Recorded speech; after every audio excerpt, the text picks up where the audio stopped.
बोला बेवस्ता।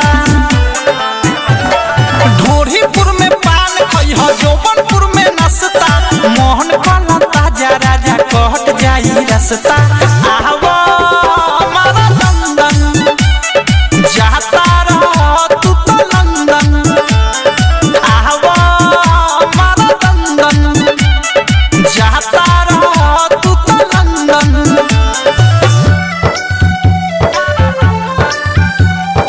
Music by Vikesh भोजपुरिया।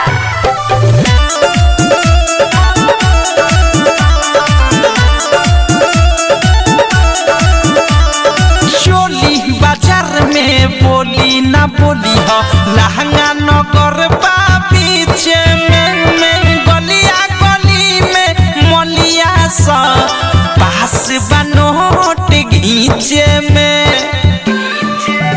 अरे चोली बाजार में बोली ना बोली हो, लहंगा नगर बा पीछे में गलिया गली में मलिया सा पास बनोट घींचे में। झूलापुर रसगुल्ला खइह, सायापुर सब पापड़ी, महलपुर में मिश्री मिली सोट के खइह लाबड़ी। लालीपुर में घूमे सब छौरी खाली लाबड़ी, जाए के बेरी खालो होई जवानी के मुर्गा बड़ी। आवा हमारा लंदन जाता रह तू तो लंदन, आवा हमारा लंदन जाता रह तू तो लंदन।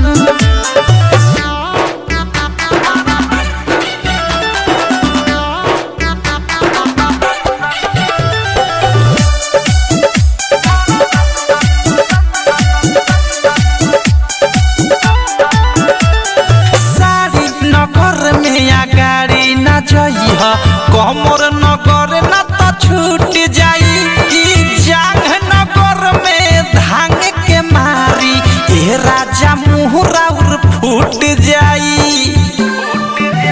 और सारी नगर में या गाड़ी ना जइह, कमर नगर ना तो छूट जाई।